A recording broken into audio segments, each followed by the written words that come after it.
Hello and a warm welcome to Federal Special Program Capital Beat. Iran is considering closing the key oil shipping route Strait of Hormuz after the US bombed three of its nuclear facilities, Iranian media has reported. Now, the Strait of Hormuz is one of the world's most critical choke points through which a fifth of global oil and gas supply flows. It connects the Persian Gulf to the Arabian Sea and the Indian Ocean and the narrow channel.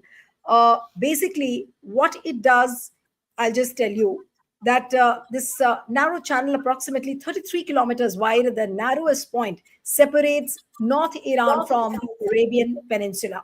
But shipping lanes in the waterway are even narrower, 3 kilometers wide in each direction, making them vulnerable to attacks and threats of being shut down.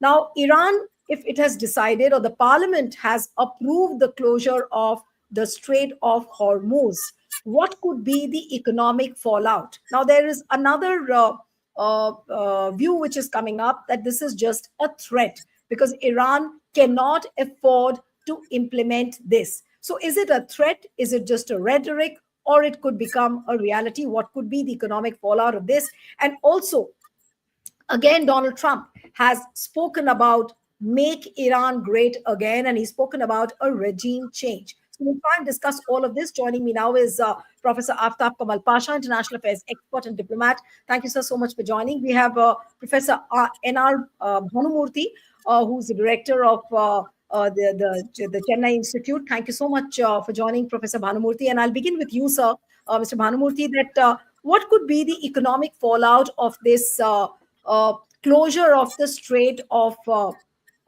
Hormuz? Now, does it look possible that Iran will really implement it, or it's just an empty threat? Well, I think it's difficult to guess what exactly it is. But I think Iran seems to be getting pushed to the corner to take this kind of a drastic measure. Be that as it may, but I think what is important for us is we need to analyze what would be the implication of closing of that strait, particularly when it comes to the import of oil and the cost of import of oil from other sources. So these will be the more important challenges for Indian context. But I think what exactly happens tomorrow is very difficult to predict at this stage. What happens if the closure becomes a reality, Professor Bhanumurthy? What could really happen? And it's Yeah. not it's not a small thing if this strait gets closed down. Yes, sir. Yeah, so I think we may have to look at different routes, and obviously there's going to be increase in the cost of transportation, and there could be some kind of delay in getting the kind of import that we need to have. So all these things will have some replications on domestic inflation and also a domestic fiscal condition, and as well as on the overall external account that we are talking about. As it is, there are some sanctions for us in terms of importing oil from Iran, as well as recently on Russia also. So maybe India is already looking at different sources. Having said that, we do have some reserves. I really don't know how much reserves, how many days it will help us, but I think we do have some kind of strategic reserves. In my view, whatever the information that is there, we are slightly immune, at least in the short term. But if it prolongs, I think we may have some drastic implications on both inflation as well as fiscal conditions. But do you think that this move, Professor Bhanumurthy, could alienate Tehran further? I'll come to the diplomatic aspects to Mr. Pasha also. But what I want to understand from you is that this is an economic call which Iran has taken. And if Iranian parliament has decided to go ahead with the closure of the Strait of Hormuz, will this alienate Tehran in the Middle East or in the Gulf or Well, otherwise? if you look at last 3-4 days, it looks like they are getting, as I said in the beginning, that there seems to be pushed to the corner. Now, I don't think it is just an economic decision. It also looks like a political decision. I'm sure Ambassador will speak more about it. But in that sense, we are not really seeing I mean, we are not seeing any other country coming up and really supporting Iran in this situation. So maybe this is a very what we say desperate attempt by Iran to really show their own strength. But I'm not really sure whether it is going to help them in the long run. Okay, so you are indeed saying that you're not sure whether it could help Tehran in the long run. Professor Pasha, I'll come to you now. How do you see this closure of the Strait of Hormuz? Does it look like an empty threat? Does it look like rhetoric? Or you feel that Tehran will seriously go ahead and do that? Well, in the light of Israeli and American bombardment of the nuclear facilities and other civilian and military targets in Iran, the killing of scientists and military generals, this is a grave provocation without, any attempt on the part of Iran. Iran has not threatened Israel, nor has it threatened the United States. So it is unprovoked aggression against Iran and clear violation of the UN Charter, international law, Geneva Convention, and all the international multilateral agreements, just as they invaded Iraq in 2003 in the name of WMD, which to this day they have not found. You see, the Iranians have been threatening this for umpteen number of years that if there is an attack on Iran, nuclear or otherwise, they will consider closing the Strait of Hormuz. You have mentioned the volume of trade, oil, gas, etc. You see, this is a very conservative estimate, but the volume is much larger if you take all the 8 countries, including Iran and Iraq. So Iran has a very powerful navy, large number of patrol boats, destroyers, frigates, submarines, etc., and it has large number of harbors where, like the Houthis, they can harass the ships, both oil tankers and the other ships, and demand and commandeer them to prove their identity if they are doing anything illegal, like boarding of these ships and taking them to the Iranian ports and keeping them indefinitely, or keep arresting the crew, etc. You see, unlike the Houthis who attacked the Israeli and Western ships for which they were bombarded, there was an alternative route for the ships to take around the Cape of Good Hope, although it was a longer route, time consuming and expensive in terms of insurance and cost. But here there is no other alternative for the ships. They are stuck. If the Hormuz Strait is closed, the ships are either stuck in the Gulf or they cannot enter the Gulf.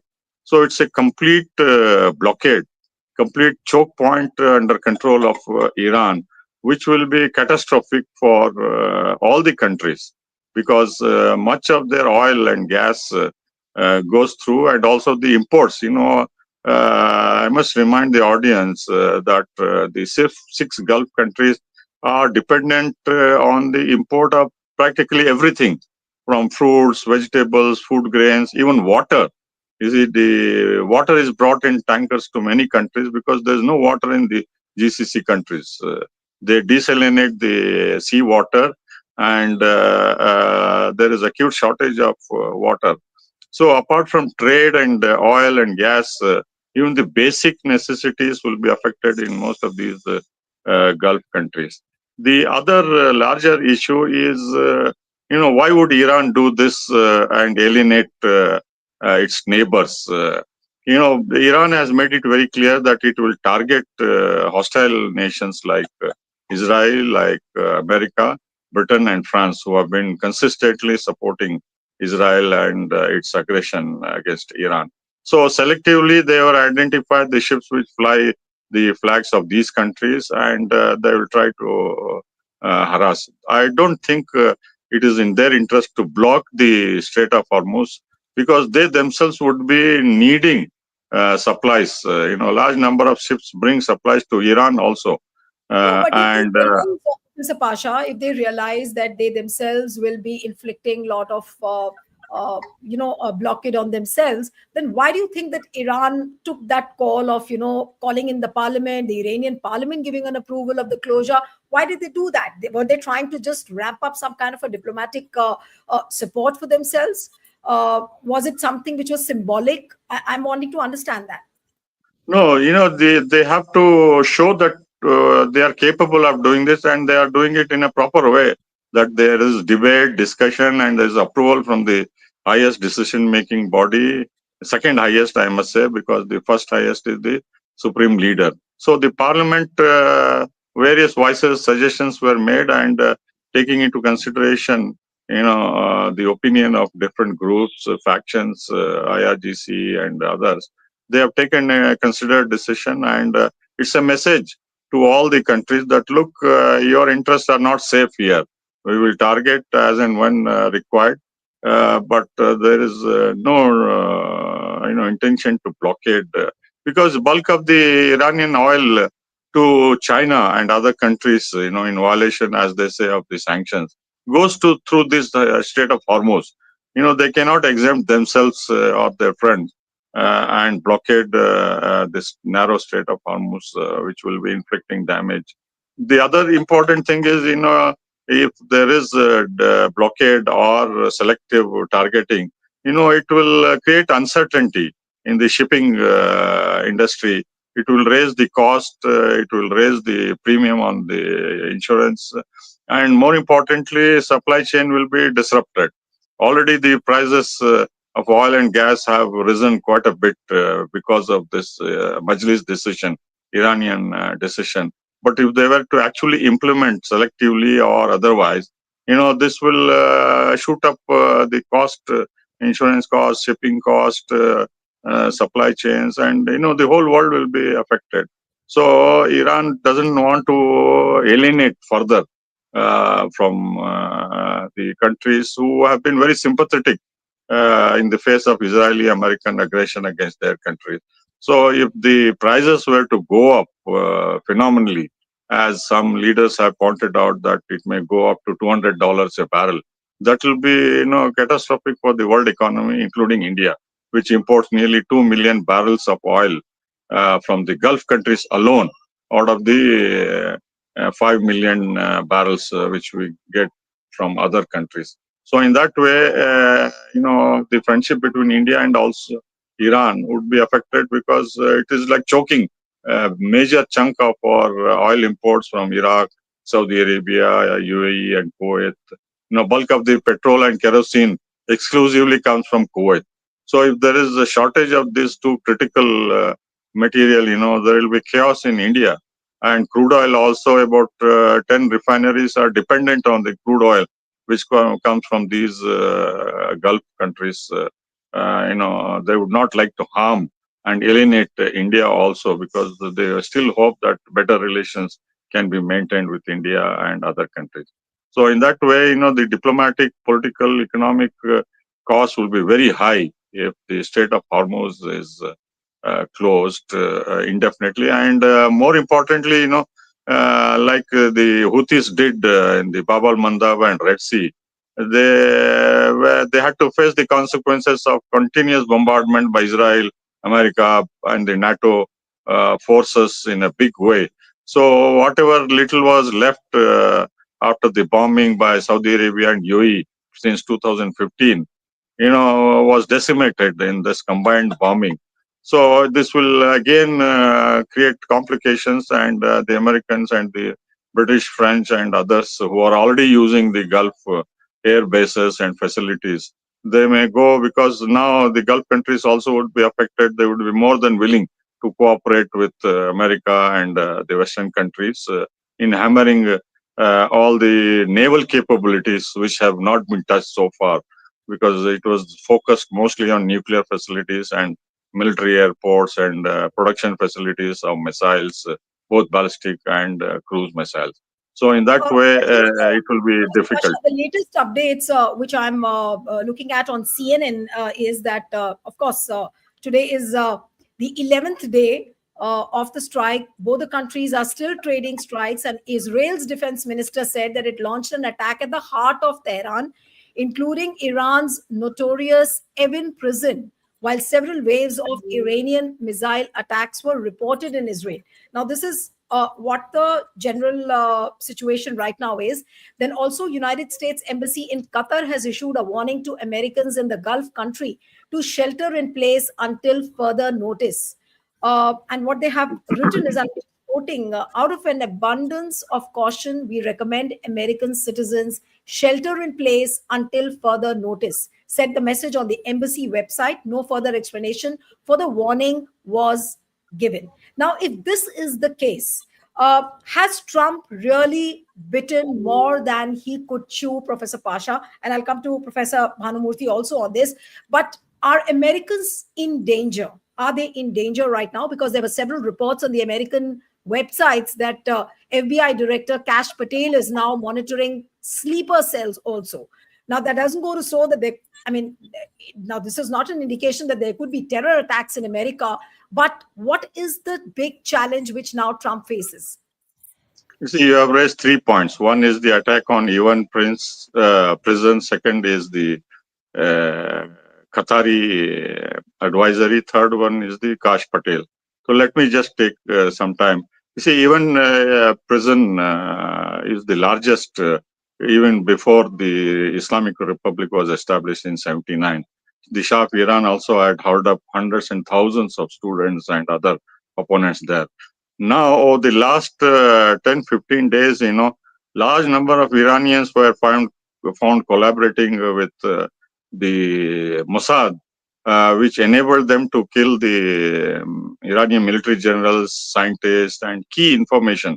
In fact, a drone manufacturing plant was in the hands of the Israelis, the Mossad, and the workers there did not know whether they were producing for Israel or for Iran. So they had infiltrated so much into Iran's system that it was easier for Mossad and Israel to pinpointedly, accurately destroy some of these key military targets. So even present has a large number of people whom the Iranian intelligence, police, security have arrested, and they are all collaborators with Mossad and Israel and other Western spying agencies. So the bombing of this prison is interesting because if there is bombing and if there is actual damage, so some of them may escape the wrath of the security police, and Israel might try to rescue them because they had promised them quite a lot apart from monetary incentive.